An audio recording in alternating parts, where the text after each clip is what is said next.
Hello friends, इस video में हम स्टार्ट करने जा रहे हैं एनसीईआरटी का चैप्टर सेकंड पॉलिनॉमियल्स। तो स्टार्ट करते हैं। अब पॉलिनॉमियल क्या होता है वो समझने से पहले हम कुछ अपनी पिछली क्लासेस के बातें रिकॉल करते हैं। अलजेब्राइक एक्सप्रेशन क्या होता है? अलजेब्राइक एक्सप्रेशन क्या होता है? कोई भी मैथमेटिकल एक्सप्रेशन जिसमें हमारे पास कुछ वेरिएबल्स हों, मैं भी बताऊंगी डिटेल में वेरिएबल क्या होता है, कॉन्स्टेंट्स हों और आप उनको इकट्ठा करते हो, उन्हें जोड़ते हो अलजेब्राइक एक्सप्रेशंस के साथ, जैसे कि एडिशन, सब्ट्रैक्शन, मल्टीप्लिकेशन या डिवीजन। जैसे कि मैं एक अलजेब्राइक एक्सप्रेशन लिख के दिखा रही हूँ, x² + 2x + 3, एक अलजेब्राइक एक्सप्रेशन है। इस एक्सप्रेशन में वेरिएबल x है, यहाँ पर x², इसका जो आगे लिखा हुआ है कांस्टेंट टर्म क्या है, यहाँ पर इसका कोफिशिएंट क्या है 1, यहाँ वेरिएबल x है, इसका कोफिशिएंट क्या है 2, यहाँ कांस्टेंट टर्म क्या है 3। सिमिलरली कांस्टेंट टर्म्स बोल रहे हैं किसके लिए, जो हम ये यूज कर रहे हैं 3, या जो आगे कोफिशिएंट्स लगा रहे हैं इन वेरिएबल्स के आगे।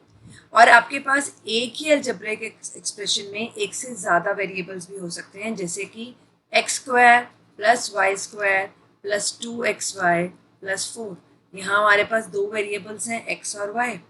उसके अलावा मैं एक और अलजेब्राइक इक्वेशन लिख रही हूँ। सपोज जैसे मैंने वेरिएबल x और y यूज़ किया, मैं वेरिएबल कुछ और भी यूज़ कर सकती हूँ। सपोज मैंने t यूज़ किया, t + 1/t + 4, या मैंने यूज़ किया √2u + 5, ये भी एक अलजेब्राइक इक्वेशन है। इसमें वेरिएबल क्या है u, इसमें आपके पास वेरिएबल क्या है t। तो ये सारे क्या है, अलजेब्राइक एक्सप्रेशन है।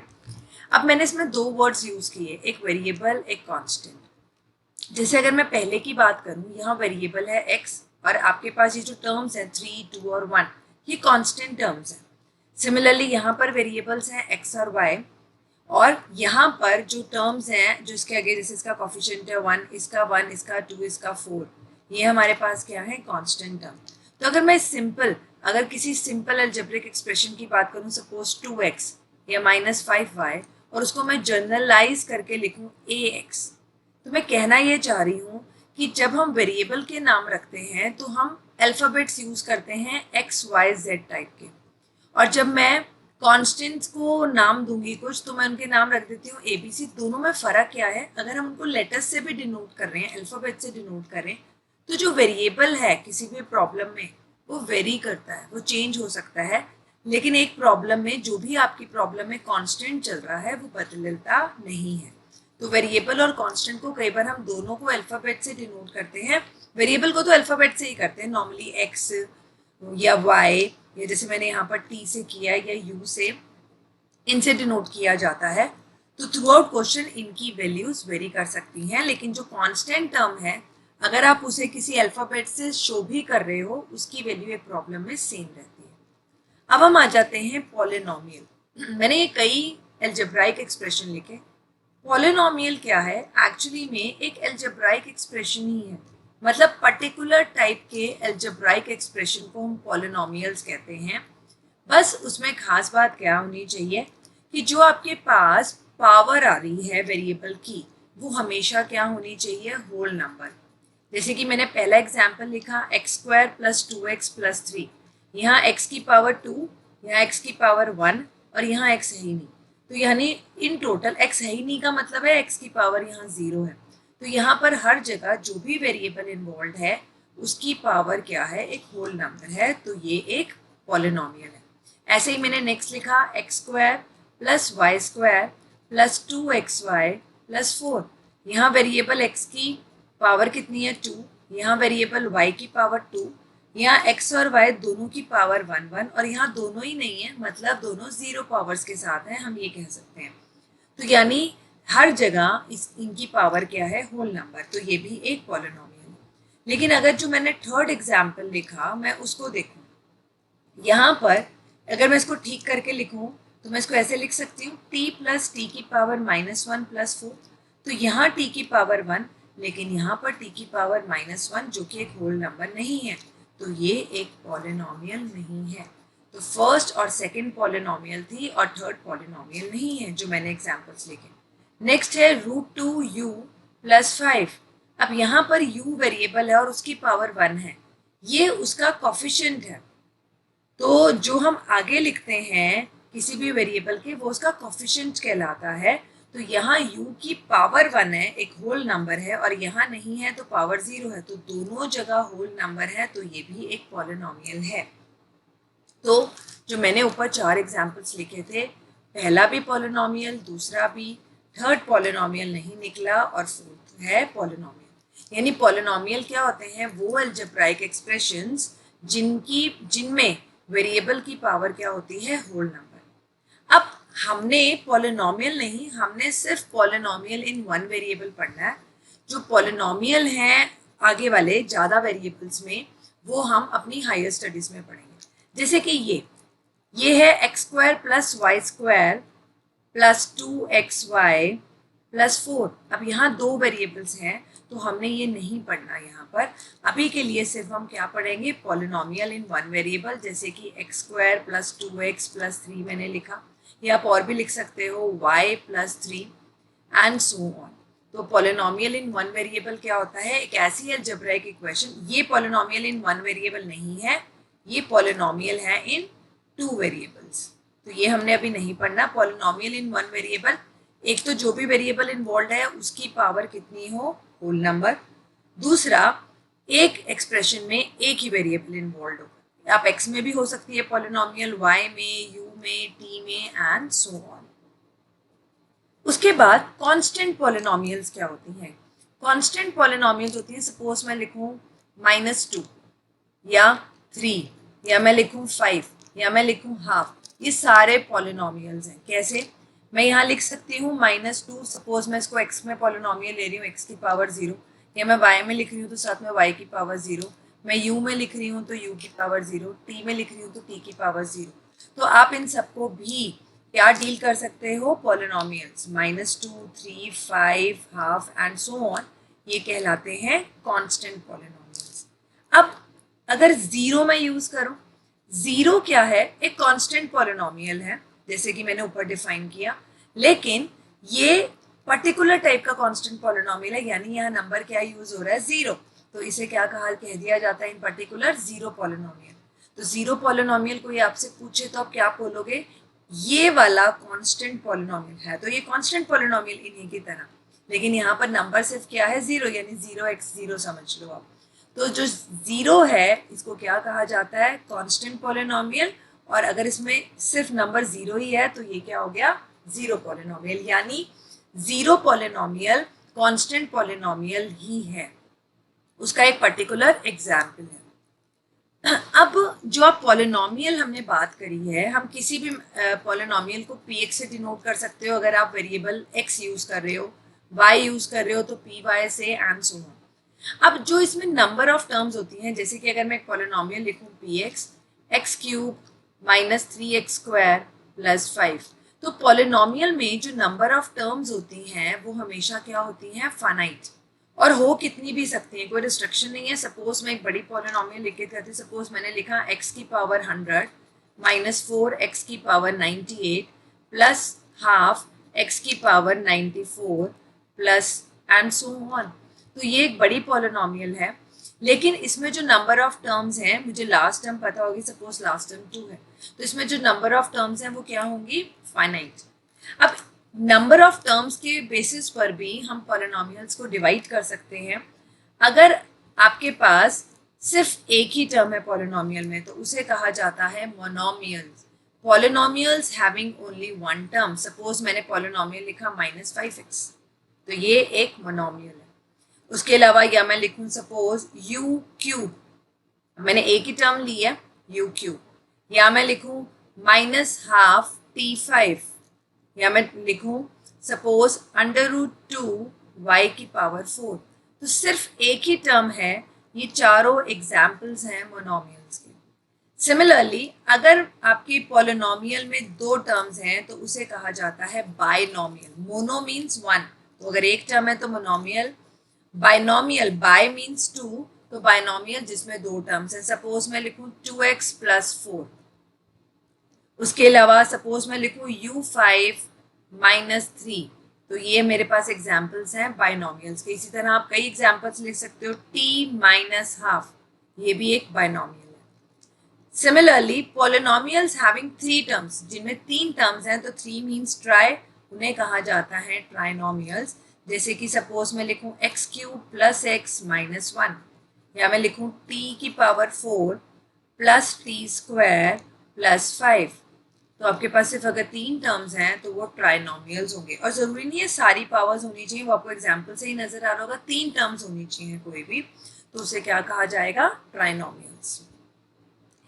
नेक्स्ट एक और चीज़ आती है पॉलिनोमियल्स के केस में। हमने उनके नंबर ऑफ टर्म्स की बात करी कि हमेशा फाइनाइट होते हैं, एक है तो मोनोमियल, 2 है तो बाइनोमियल, 3 है तो ट्राइनोमियल। उसी तरह एक चीज़ है इसके अंदर खास, वो है डिग्री। डिग्री क्या होता है कि जिस भी वेरिएबल में आप पॉलिनोमियल लिख रहे हो, अब हम तो सिर्फ एक ही वेरिएबल वाले पॉलिनोमियल पढ़ रहे हैं, तो उस वेरिएबल की जो हाईएस्ट पावर है आपकी एक्सप्रेशन में, आपके अलजेब्राइक एक्सप्रेशन में, जो भी आपके वेरिएबल की हाईएस्ट पावर है, उसी को उसकी डिग्री कह दिया जाता है। ठीक है, जैसे कि अगर मैं लिखूं x³ + 4, ये पॉलिनोमियल है मेरी, ठीक है, यानी एक्चुअली में एक बाइनोमियल है, मैंने 2 ही टर्म्स लिखी हैं, तो इसकी डिग्री कितनी है, इसकी डिग्री है 3। अगर मैं लिखूं x5 + 2x - 5, तो इसकी डिग्री है 5। यानी मैंने सिर्फ क्या देखना है कि हाईएस्ट, जो वेरिएबल की हाईएस्ट पावर है वो कितनी आ रही है आपकी एक्सप्रेशन में, तो उसे कहा जाता है डिग्री।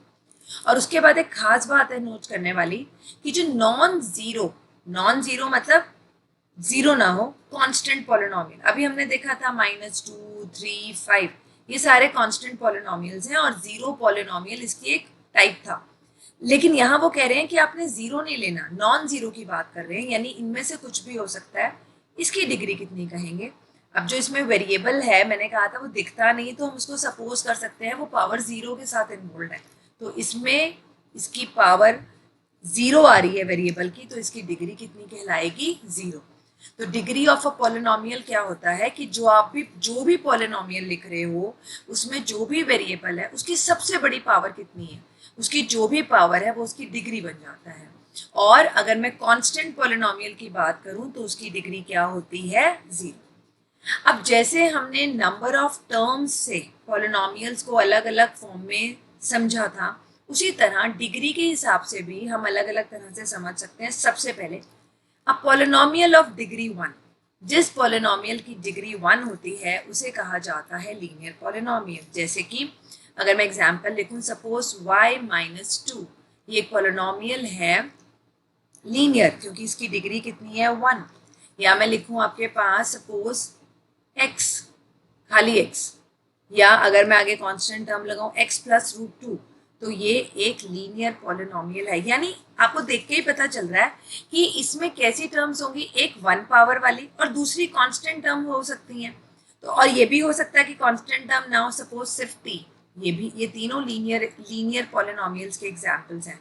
इसका मतलब अगर मुझे कोई लीनियर पॉलिनोमियल लिखनी है तो या तो उसमें एक टर्म होगी या 2 टर्म्स होंगी। यानी मैं ये बोल सकती हूँ एक लीनियर पॉलिनोमियल में एट मोस्ट होता है ज़्यादा से ज़्यादा सिर्फ 2 ही टर्म्स हो सकती हैं। हो सकता है कांस्टेंट टर्म ना हो, लेकिन जो वेरिएबल है जिसकी पावर मैंने 1 लेनी है वो तो होगा ही, तभी वो लीनियर बन रही है। तो मैक्सिमम कितनी टर्म्स हो सकती हैं? 2। और आप एक जर्नल लीनियर पॉलिनोमियल की जर्नल फॉर्म क्या लिख सकते हो? ax + b। ए आपका कोई भी जिसको कोफिशिएंट कहते हैं, यानी कोई भी कांस्टेंट टर्म हो सकती है। सिमिलरली बी और x की पावर कितनी है? 1। नेक्स्ट आपके पास आता है एक पॉलिनोमियल जिसकी डिग्री है 2, उसे कहा जाता है क्वाड्रेटिक पॉलिनोमियल। जैसे कि x² + 2x + 2, ये एक पॉलिनोमियल है जिसकी डिग्री कितनी है? 2। टर्म्स इसमें 3 है, मिक्स नहीं करना, नंबर ऑफ टर्म्स अलग बात है और डिग्री अलग बात है। डिग्री होता है कि उसमें जो वेरिएबल इन्वॉल्व है उसकी हाईएस्ट पावर कितनी है, जैसे इसमें हाईएस्ट पावर कितनी है? 2, लेकिन नंबर ऑफ टर्म्स कितनी है? 3, तो ये क्वाड्रेटिक पॉलिनोमियल है। अगर मैं लिखूं y की पावर 2 - √3, तो ये आपके पास क्या है? क्वाड्रेटिक पॉलिनोमियल है। यानी यहाँ पर y की टर्म बेशक ना हो लेकिन हाईएस्ट पावर कितनी है 2। तो ये दोनों एग्जाम्पल्स हैं क्वाड्रेटिक पॉलिनोमियल के। अब अगर मैं फिर से पूछूं कि अगर एक क्वाड्रेटिक पॉलिनोमियल है उसमें मैक्सिमम कितनी टर्म्स हो सकती हैं, तो अगर मैं ऐसे लिखूं t² अकेला है ये, लेकिन फिर भी ये किसका एग्जाम्पल है क्वाड्रेटिक पॉलिनोमियल का, क्योंकि इस पॉलिनोमियल की हाईएस्ट पावर कितनी है वेरिएबल की 2। तो ये तीनों एग्जाम्पल से मुझे पता चल रहा है कि या तो उसमें एक टर्म होगी या दो या तीन से ज्यादा हो नहीं सकती। तो इसका मतलब इसमें हम क्या लिखेंगे, कितनी टर्म्स होंगी, at the most 3 terms. 3 terms क्यों होंगी, अगर तो स्क्वायर पावर 2 वाली भी है, पावर 1 वाली भी है और कांस्टेंट भी है तो 3। अगर सपोज एक नहीं है इन दोनों में से, इसको तो होना ही पड़ेगा ना जिसमें हाईएस्ट पावर है। इनमें से अगर एक भी नहीं है, जैसे कि इसमें मैंने x वाली टर्म दोनों ही नहीं है और इसमें सिर्फ कांस्टेंट टर्म लिखे हैं, या सपोज एक और एग्जांपल भी लिख सकते हैं। सपोज मैं एक और एग्जांपल u में लिख रही हूँ u² -3u, तो ये भी एक और एग्जाम्पल है। यहाँ मैंने कांस्टेंट टर्म मिस कर दी, यहाँ मैंने y वाली टर्म मिक्स कर दी और यहाँ मैंने दोनों मिस कर दी। तो इन सभी एग्जाम्पल से एक बात तो क्लियर है कि इसमें मैक्सिमम 3 टर्म्स हो सकती हैं, एट द मोस्ट 3 टर्म्स। तो इसकी जनरल फॉर्म कैसी लिखी जा सकती है, ax² + bx + c, जहाँ a b और c आपके पास रिस्पेक्टिव इनके कॉफिशिएंट्स हैं या जो कांस्टेंट टर्म्स रहेंगी। और एक बहुत बहुत इंपॉर्टेंट है जो यहाँ भी मैंने मिस कर दी कि यहाँ पर जो a है वो 0 नहीं हो सकता, क्योंकि अगर a 0 हुआ तो ये कांस्टेंट पॉलिनोमियल हो जाएगी और फिर इसकी डिग्री भी 1 नहीं रहेगी, इसकी डिग्री 0 हो जाएगी, जो कि हमने यहाँ पढ़ा। सिमिलरली यहाँ पर भी a 0 नहीं हो सकता, क्योंकि मुझे हाईएस्ट पावर वेरिएबल की 2 चाहिए, तभी वो क्वाड्रेटिक पॉलिनोमियल बनेगा। नेक्स्ट आते हैं एक पॉलिनोमियल जिसकी डिग्री है 3 का मतलब क्या हुआ कि उसमें हाईएस्ट पावर 3 इन्वॉल्व है। जैसे कि अगर हम एग्जाम्पल लिखें x³ + 2x + 3, या मैं लिखूं y³ -4y, या मैं लिखूं u³ + √2। तो ये तीनों एग्जाम्पल्स हैं किसके, क्यूबिक पॉलिनोमियल, क्योंकि नंबर ऑफ टर्म्स कोई भी हो, लेकिन फिलहाल मैं नंबर ऑफ टर्म्स की बात नहीं करी, हर एक में वेरिएबल की, चाहे वेरिएबल u है, चाहे y है, चाहे x है, हाईएस्ट पावर कितनी है 3। लेकिन अब अगर मैं नंबर ऑफ टर्म्स की बात करूं तो आपको पता है कि इसमें एक तो टर्म होगी क्यूब की, उसके अलावा स्क्वायर की हो सकती है, उसके बाद इसकी होगी पावर 1 की और एक कांस्टेंट टर्म। तो इसके अंदर आपको पता चल रहा होगा ऊपर के दो एग्जाम्पल्स देखकर कि इसमें एट द मोस्ट कितनी टर्म्स हो सकती हैं 4, और एक भी हो सकती है, सपोज मैं सिर्फ ऐसे लिख दूं t की पावर 3, तो ये भी एक क्यूबिक पॉलिनोमियल है, इसमें बाकी तीनों टर्म्स मैंने मिस कर दी हैं। तो मैक्सिमम कितनी टर्म्स हो सकती हैं 4, और इसकी जनरल फॉर्म क्या बनेगी, ax³ + bx² + cx + d with the condition पहले वाले का कॉफिशिएंट नहीं 0 हो सकता, नहीं तो डिग्री ही कम हो जाएगी। तो ये होगी हमारी क्यूबिक पॉलिनोमियल। नेक्स्ट एक एग्जाम्पल करते हैं, आपने डिग्री निकालनी है इन पॉलिनोमियल्स की। तो फर्स्ट आपको दिया हुआ है x5 - x4 + 3। तो अगर मैं इस पॉलिनोमियल का नाम px रख दूं तो इसकी डिग्री कितनी है, डिग्री ऑफ px। डिग्री देखने के लिए मुझे ये देखना है वेरिएबल की हाईएस्ट पावर क्या है। एक बात का और ध्यान, अगर आपका पॉलिनोमियल y में दिया हुआ है तो उसका नाम py रखो, x में दिया हुआ है px रखो, t में दिया हुआ तो pt रखो, एंड सो ऑन। तो अपने वेरिएबल के हिसाब से उसका नाम डिसाइड करना होता है। यहाँ आपने वेरिएबल लिखना है, तो मैंने px नाम रखा है और डिग्री ऑफ px मुझे नजर आ रहा है x की हाईएस्ट पावर, x मेरा वेरिएबल है और हाईएस्ट पावर कितनी है 5, तो यहाँ पर उसकी डिग्री कितनी आ गई 5। सेकेंड पर आते हैं, सेकेंड में मुझे वेरिएबल नजर आ रहा है y, तो मैं इसका नाम रख देती हूँ py, और मेरी पॉलिनोमियल है 2 - y² - y³ + 2y8। तो यहाँ पर जो डिग्री है मेरे पास py की, तो y की हाईएस्ट पावर मुझे 8 नजर आ रही है, तो ये डिग्री आ गई मेरे पास 8। थर्ड में मेरे को कांस्टेंट पॉलिनोमियल दिया हुआ है, तो आप इसका नाम कुछ भी रख लो, px, क्योंकि वेरिएबल है ही नहीं। सपोज मैंने रखा 2, px रख दिया सपोज, तो डिग्री कितनी आएगी px की, क्योंकि यहाँ कांस्टेंट पॉलिनोमियल है, जो भी आप वेरिएबल का नाम रख रहे हो, मैंने x नाम रखा है, उसकी पावर 0 है, तो उसकी डिग्री कितनी होगी 0। तो यहाँ आपके पास डिग्री आ गई 5। सेकंड में आ गई 8 और थर्ड में आ गई आपके पास 0। तो हमें डिग्री निकालने आ गई पॉलिनोमियल की। अब जो हमने जर्नलाइज करा कि आपकी पॉलिनोमियल कैसी कैसी हो सकती है, हम उन सबको देखते हुए एक जर्नल पॉलिनोमियल को कैसे डिफाइन कर सकते हैं। A polynomial px in one variable, क्योंकि हम वन वेरिएबल में ही पढ़ रहे हैं, वो एक्चुअली में क्या है, एक एल्जेब्राइक एक्सप्रेशन है किस फॉर्म की, an x की पावर n, an-1 x की power n-1 and so on a2x square a1x plus a0, जहाँ ये an, an-1, a2, a1, a0 ये सारे क्या हैं, कांस्टेंट टर्म्स हैं।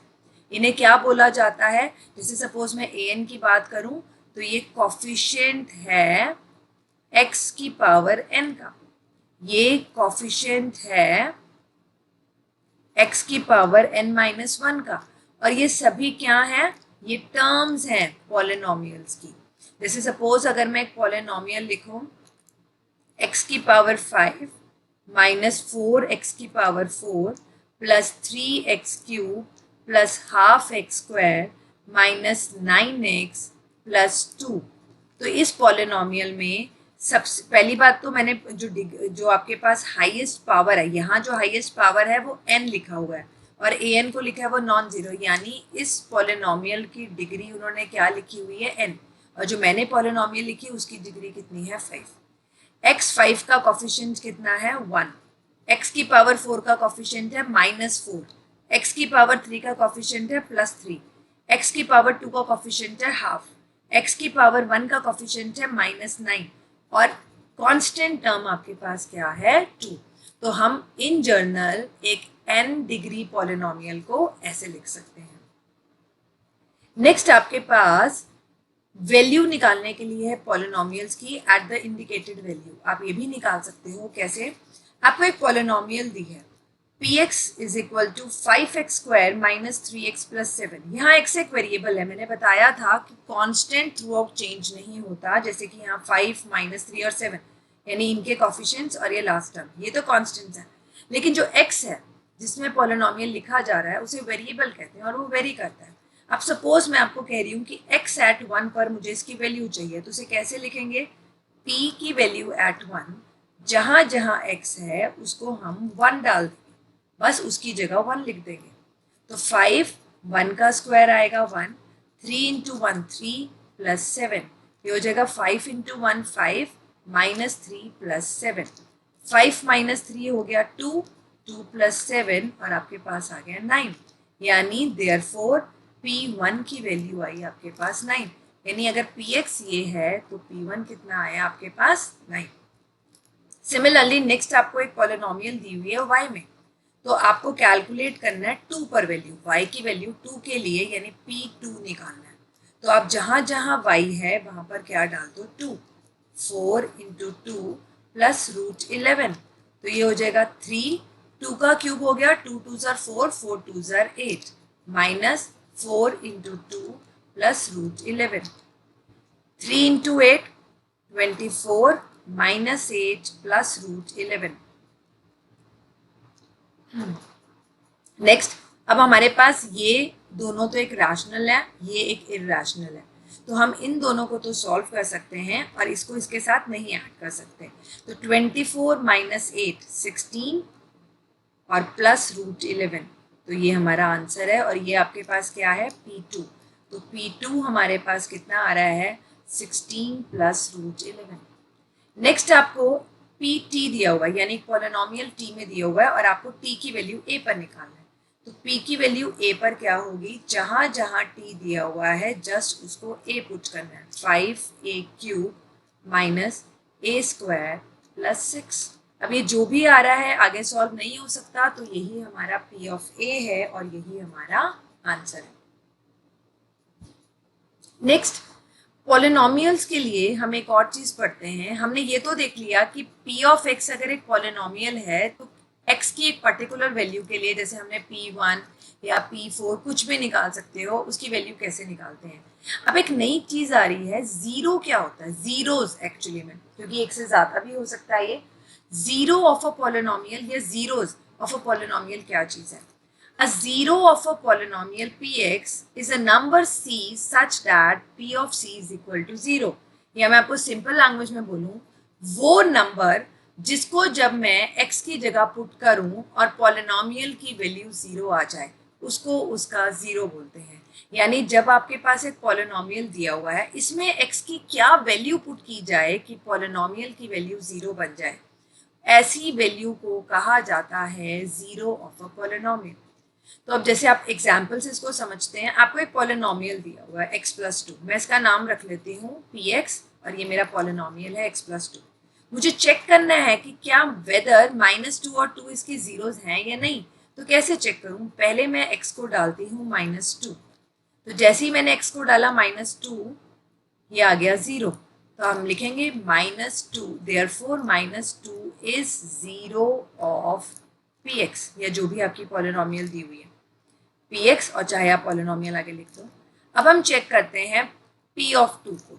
p ऑफ 2 के लिए यहाँ px में 2 डालेंगे. पहले -2 डाला था और ये आ रहा है 4.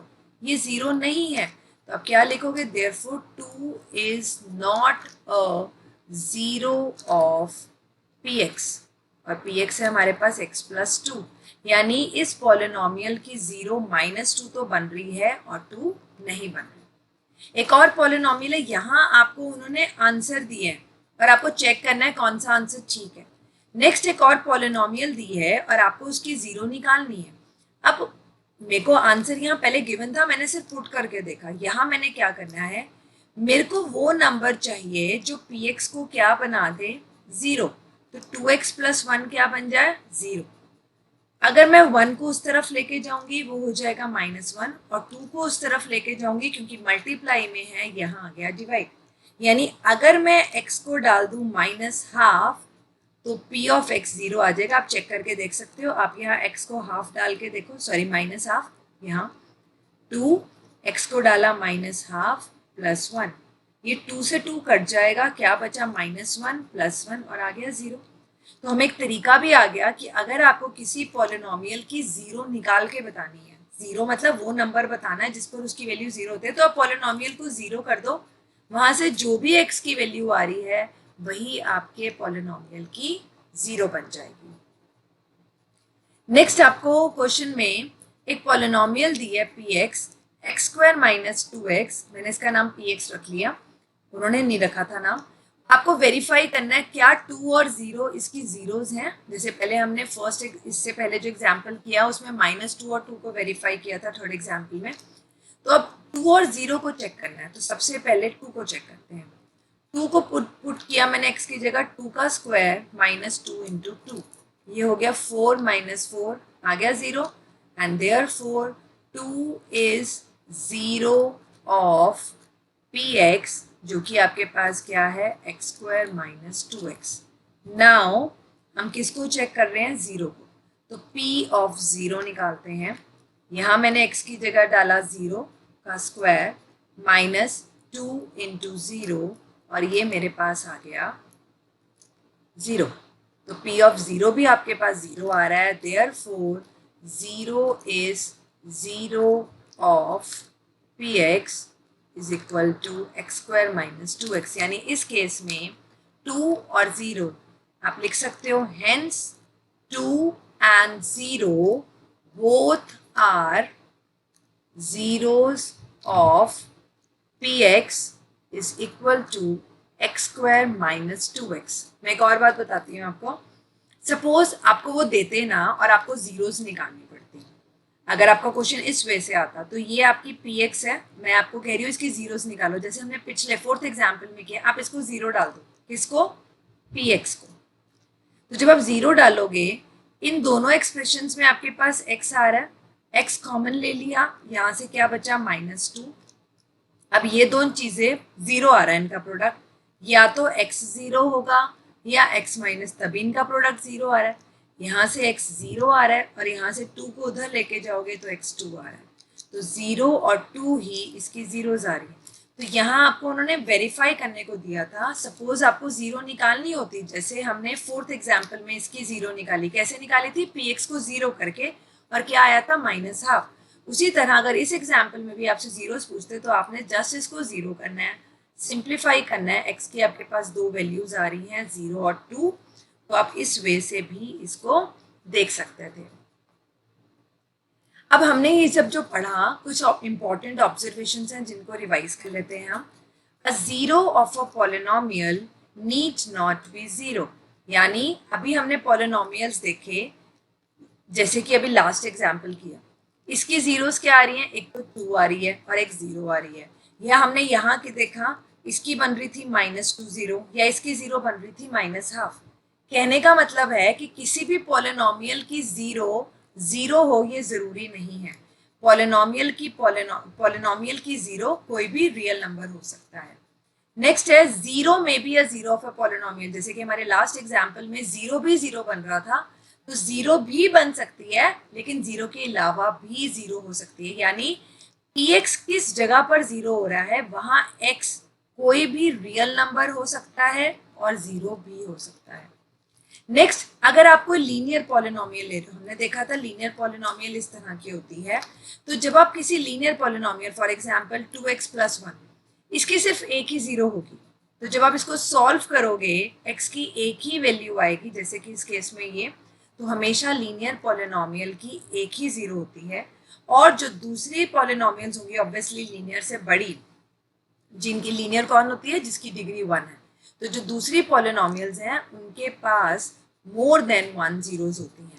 तो पहली बात, पॉलिनोमियल जो है जीरो, उसकी जीरो के अलावा कोई भी रियल नंबर हो सकता है, जीरो भी हो सकता है। लीनियर पॉलिनोमियल के पास सिर्फ एक ही जीरो होता है, और पॉलिनोमियल